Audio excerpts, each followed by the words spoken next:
今天要去江之島。江之島作为日本地标性的旅游胜地不需要过多介绍了。即便没来过日本的朋友应该已经耳熟能详了。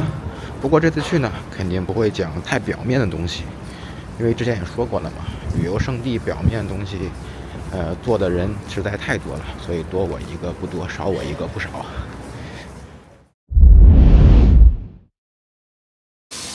お忘れ物、落とし物ございませんようご注意。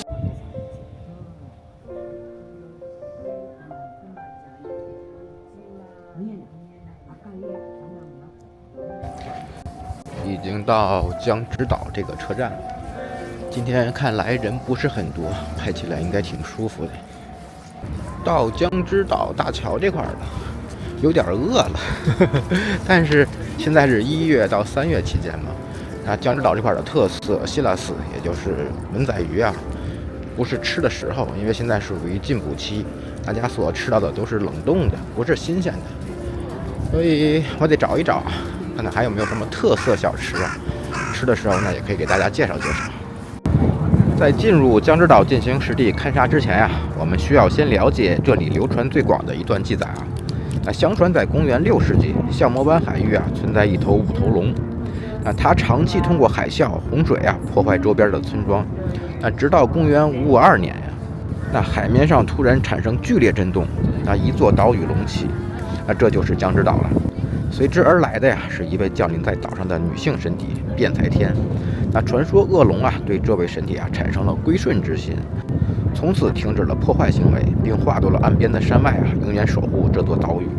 那這是多數人來到江之島時所接受的初始信息他將江之島定義為一個關於信仰與改變的場所，但如果從學術研究的角度來看這段神話背後隱約可以看到一套與權力運作相關的邏輯。那今天呢，我們就要去觀察在這段敘述的掩蓋下，那早期的統治力量可能正是通過這樣的敘事逐步為這片充滿自然風險的海域建立起某種秩序解釋與主權想象。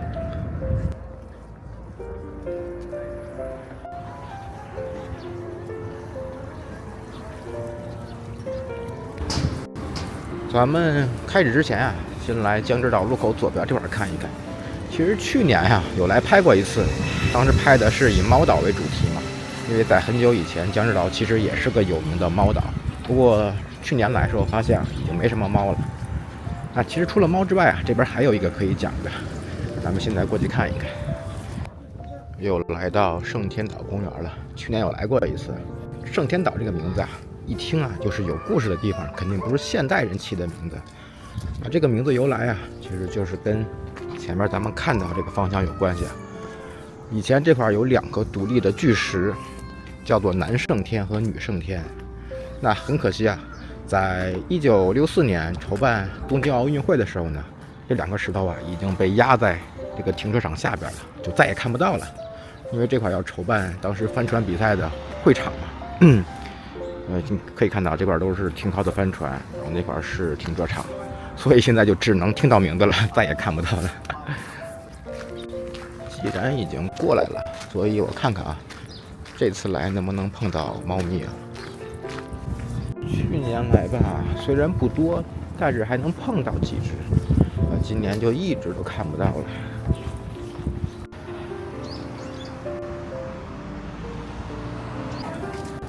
回到江之島鳥居這塊了。那如果要想聽得明白整個江之島的邏輯就不能從外往裡講，要從裡往外講。所以呢，咱們就直接到最裡邊，然後一層一層往外講。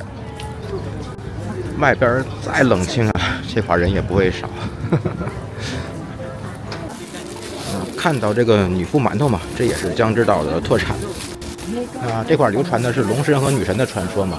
這饅頭是有2種顏色，白色代表的就是女神，黑色那個就褐色那個代表的是龍神，而中間是豆沙餡。一會兒到上邊吧，我打開嘗一嘗。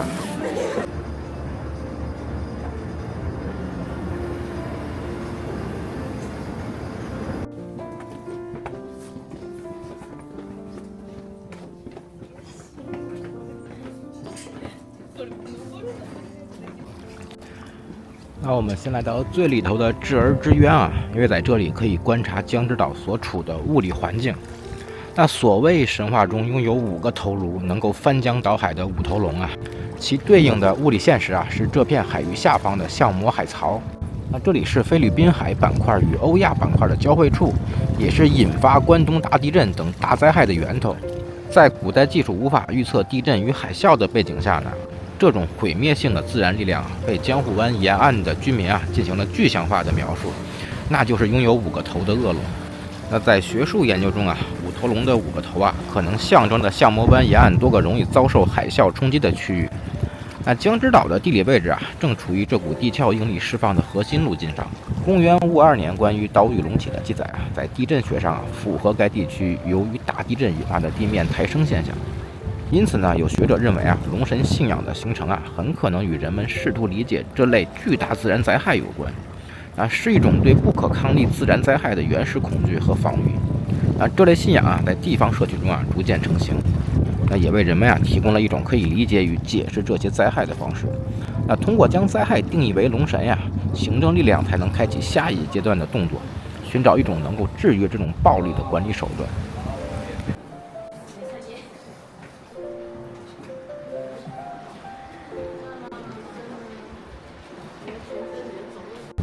那當权力確立了5頭龍是對自然災害的歸因後呢，日本早期的統治系統面臨一個核心難題。那本土的防禦邏輯無法有效制約這種極端的破壞力。於是在後來的宗教發展過程中那一位來自於印度傳統的女神薩拉斯瓦蒂也就是如今的弁財天，逐漸被納入這片信仰體系之中。那在印度的原始宗教語境中它代表河川、音律與智慧。但在進入日本後呢，並被安置在江之島的過程中這一神格被賦予了全新的鎮壓職能。這種神話敘事的河流就是日本所謂的神佛系河了。那統治者通過宣告女神的降臨與海島的隆起在邏輯上強行終止了5頭龍的破壞權限。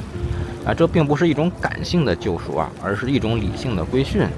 那女神通過授予龍神守護者的身份將其從一個無法預測的災害源頭轉換為了一個受行政系統管轄的象徵。這也被不少研究者視為日本早期神佛系河的一個典型例子。通過引入這種具備高階神格的外部力量原本混亂的相模灣海域被強行納入了一套可觀察、可管理的宗教秩序中。這種操作讓原本足以摧毀生存根基的自然風險演變成了一種被主權力量所定義、所壟斷的具有靈性的場所。江之島從這一刻起便從一個地質斷層上的孤島轉變成了一個執行行政意志的宗教據點。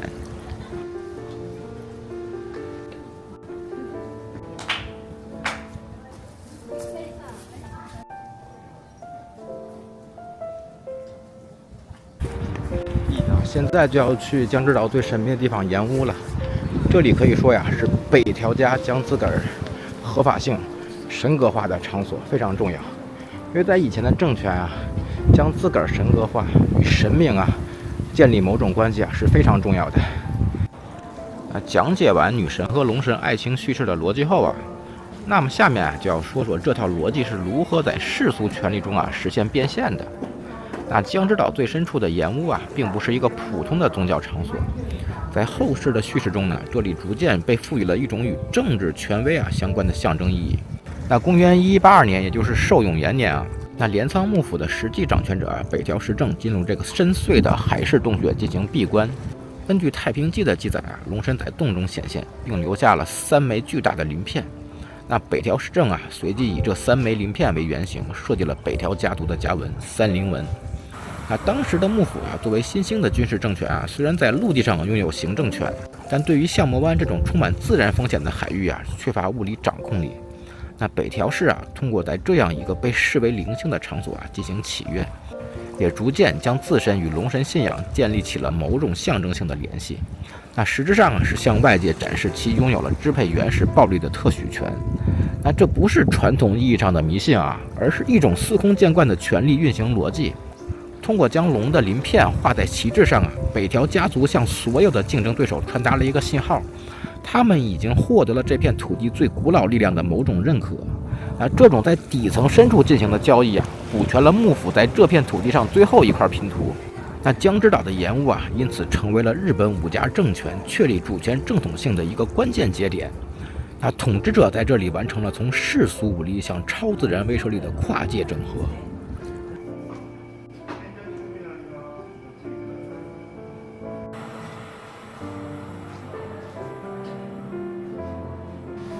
據說啊，這個洞穴以前是直接連接到富士山的，但現在應該是夠嗆了。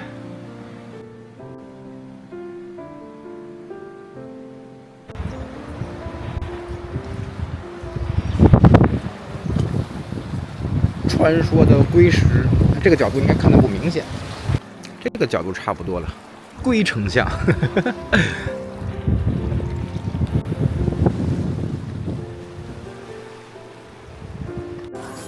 第二岩洞其實看東西不太多，主要就看裡邊那條龍。那龍的話，拍手它會叫，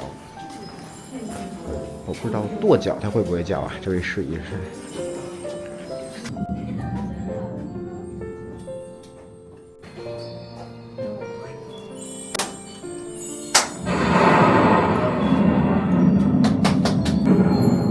跺脚可以。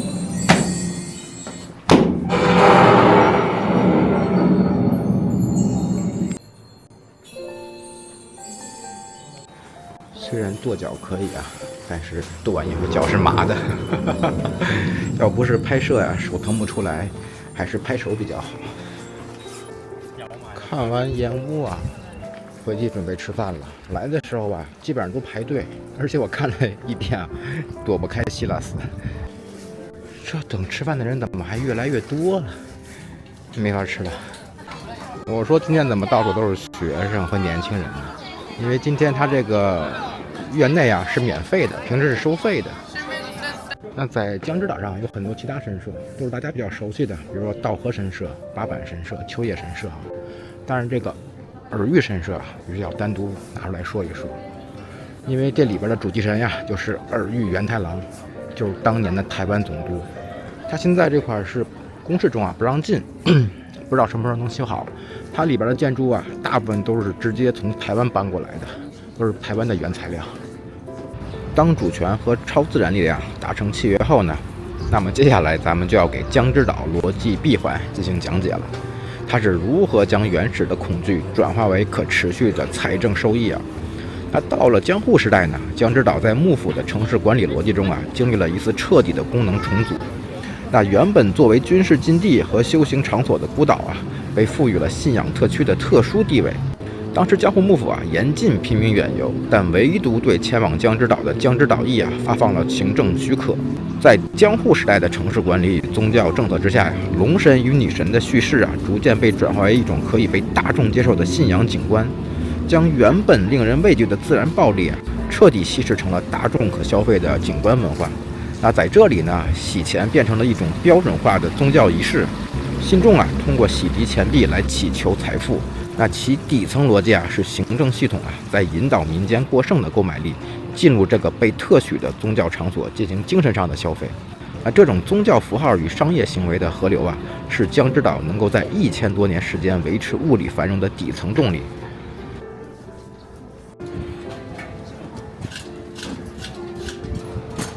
那到此為止啊，江之島的一個運行邏輯啊已經是講完了。那麼下邊就是收尾階段了。那現在的江之島啊，呈現出的是一種高度整理後的，甚至帶有浪漫色彩的景觀。但仔細觀察那些黑色的岩洞啊，你就會發現原始的風險啊從未消失，它只是在這種浪漫敘事下被稀釋了。所謂的五頭龍啊，在物理現實中啊，依然是地壳深處不可預測的斷層壓力。所謂的變態天啊，依然是行政力量用來對沖風險的宗教工具。而我們這些穿梭在其中的個體啊，則通過參與這些儀式與消費啊，完成了一次對秩序上的心理默認。它把原本令人窒息的恐懼啊，稀釋成了中間世通的煙火氣；它把原本陰暗的權力契約啊，固化成了神社屋頂上的家族文章。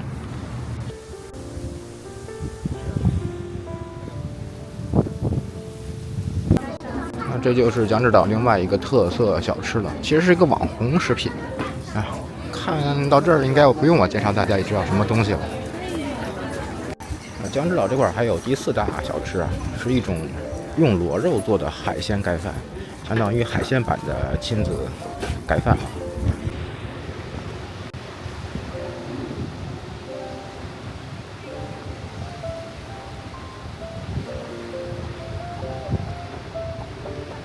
已经从江之岛出来了，虽然整个江之岛的逻辑啊已经给大家讲完了，但是这期的內容啊還沒有結束，所以我沒有選擇在下邊吃飯，節省時間。下面啊，咱們就要去看一看在江之島之外，跟龍神傳說相關的一些場所。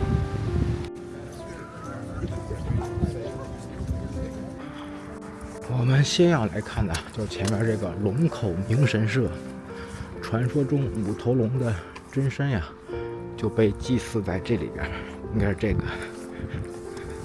那根據記載呢，五頭龍在歸順辯才天後啊，將身體化作為岸邊的山脈。從當時行政管理的角度來看啊，這是一次空間上的隔離。那統治系統啊，將具備高階價值的江之島啊，交給外來的女神管理，而將原本具有破壞性的本土力量啊，也就是五頭龍安置在了陸地上。那這種安排啊，是為了實現對風險的監測。那通過在岸邊修築這座神社呢，原本無法預測的海嘯與洪水力量啊，被轉化為了一個受居民祭祀、受官方監視的場所。但其實呢，最早神社啊不在這個位置。1978年呢，當時由於城市開發和規劃調整啊，龍口明神社從原本的深澤地區啊，被整體遷移到了現在的邀月。女神呢，在島上負責吸引遠方的信眾與物資，而龍神呀，在岸上負責維繫本地的民俗秩序。那這種一島一岸互為表裡的排布啊，完成了對象魔灣海域啊最徹底的秩序構建。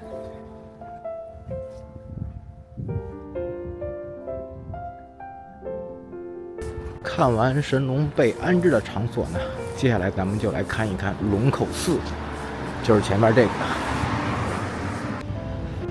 那龍口寺呀，可以說是以前行政對思想意見啊進行強制管理的地方。那在鐮倉時代啊，這裡並不是寺院，而是幕府設立的龍之口刑場。那這裡被選作刑場啊，並非偶然。在地理邏輯中呢，這裡被稱為龍的頸部，是連接陸地與江之島主權的核心樞紐。那幕府啊，在這兒設立刑場啊，既具有現實的地理原因，也逐漸在民間被賦予了一些與龍相關的象徵意義。那公元1271年啊，這裡發生了著名的龍口法難。那當時呢，日蓮上人因為批判幕府的政策啊，被帶到這裡準備處決。那根據記載呢，就在劊子手舉起鋼刀的瞬間呢，天空出現了不明來源的強光，導致處刑人員啊無法行動。那幕府的法律啊，在這裡遭受了無法解釋的物理干擾。那處刑啊，最終被終止。那這一事件啊，直接導致了幕府在宗教管理政策上的調整。後來啊，信徒在原址上修築了這座龍口寺。那這裡啊，記錄了幕府是如何試圖用暴力來管理社會思想，又是在如何面對不可抗力時啊，被迫修正了自己的管理邏輯。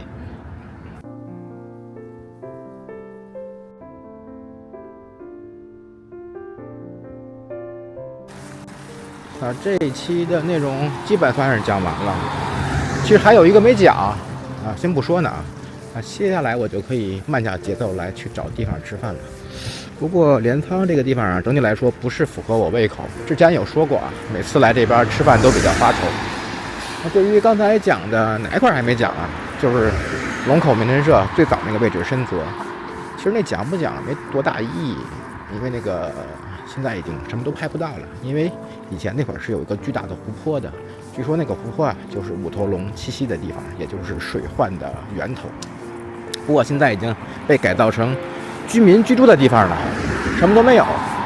我去了沒什麼可拍的，而且沒什麼太多深層含義可以講，所以我就沒有去哈。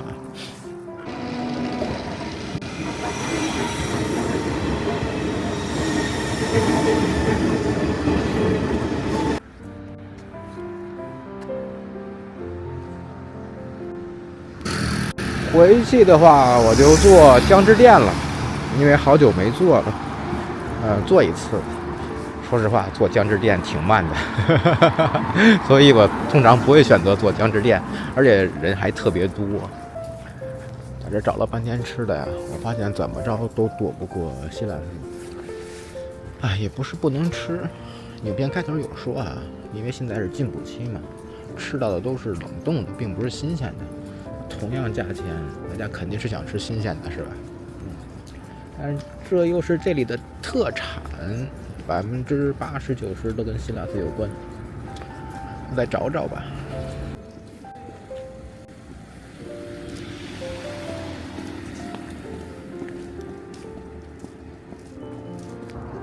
还是没找到想吃的，不行，我先坐江之电去藤泽吧。藤泽那块应该有吃的。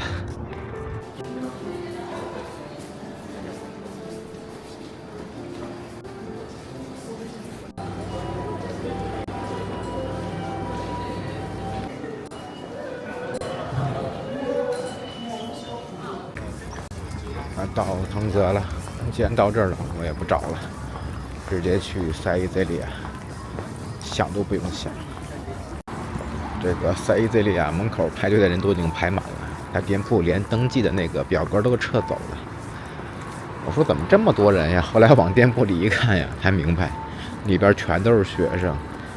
日本學生喜歡扎堆嘛，他們來吃飯不是解決餓這個問題的，他們是來這塊聊天的，這一坐就沒時間了。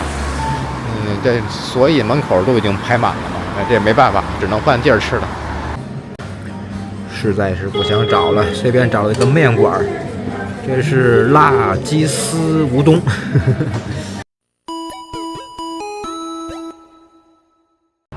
吃完飯了，想不到這個辣雞絲麵還挺好吃。那以後又多了一個選擇。那吃完飯我準備回家了。那這期內容到這裡了，謝謝觀看，咱們下期再見，拜拜。